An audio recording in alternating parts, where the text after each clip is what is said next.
Hello, this is Wayne Rivers at the Family Business Institute. Thanks for tuning in. Don't forget about boot camp, and as always, we value your comments in the section below. Today I want to talk to you about a terrific book called The Experience Economy. It's by Joseph Pine and James Gilmore. Well worth reading. It's really kind of revelatory in my mind. And why is this important? You know, we all are trying to carve out a brand and a niche for ourselves, and more importantly, avoid commoditization of our companies. And this is a terrific book to help you avoid commoditization. They talk about the evolution of economic output. And originally, there were commodities. People grew grain in the fields and used that for trade and barter. And then after the economy developed over a period of years, people produced goods. So they took commodities and they made finished goods like shoes or things like that, clothing. And then eventually services came about, legal services, accounting services, banking services, all those kinds of things. And finally they talk about this fourth wave in the evolution of the economy, and that is the experience economy. So what are they even talking about? About 5 or 6 years ago, I was talking to a neighbor, and it was holiday time. And, we were just making conversation. And I said, so what is Santa Claus bringing you this year?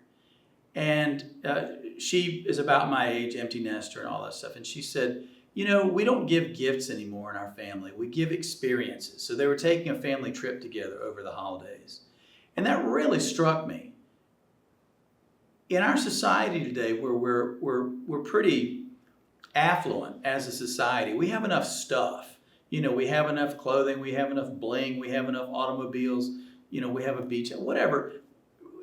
How much of an impact does another gift really make in terms of the quality of our lives? But what if we can have an experience with our family or our friends or both, that's something that you're going to remember and treasure 10 or 15 years from now versus, another book for me to read and talk about in a blog.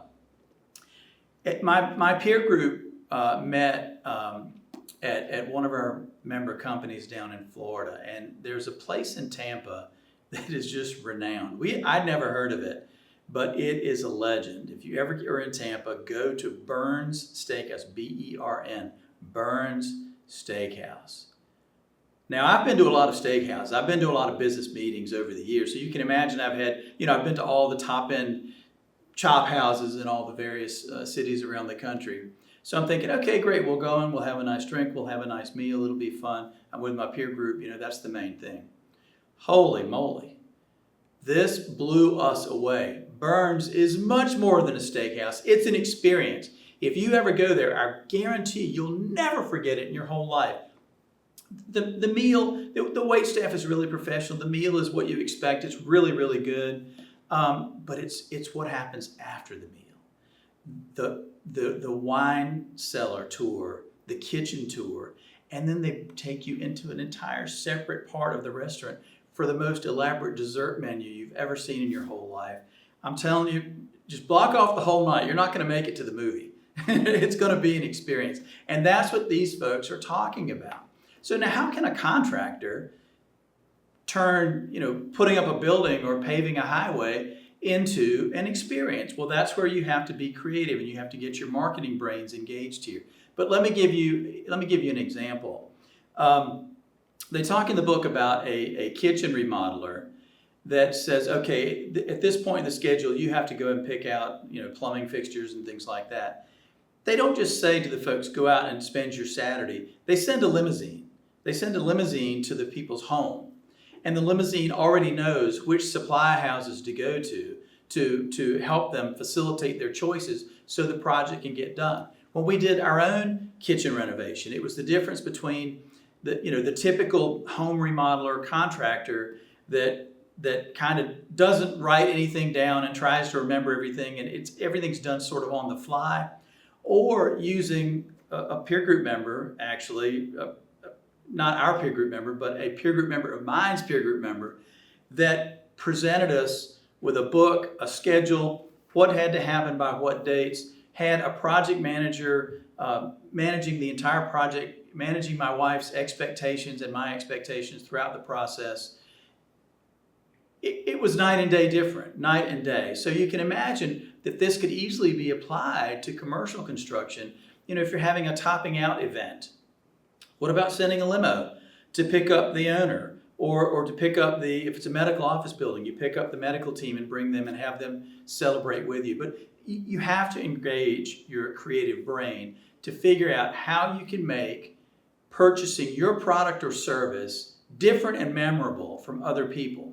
So there are 3 keys to doing this. The first, and probably the most important, is how can you eliminate negative experiences? How can you eliminate choke points, points of friction in the process? And why would we ask for our customers to settle for discomfort at all in our delivery process? We've got to figure out where those choke points are and do everything we can to eliminate them. The second key, measure your customer satisfaction. We're obsessive about this, and you should be too. For every project, for every customer experience, there should be some way for you to measure that, because you want to see that trend going up. Right? You don't want to see it staying flat, and you certainly don't want to see it going down. But if you're going to know your customer experience, you have to have a way of measuring it formally. Okay? And the third key is investing time up front with your people, doing intelligent research, doing intelligent surveys and things, to figure out what your customers' aspirations are going into a project. Precise aspirations and expectations, of course. And then, more important, where are their fears and concerns? And to the degree you can allay those, then obviously you're going to have a better customer experience. So get the book, read it. It's terrific. You'll enjoy it.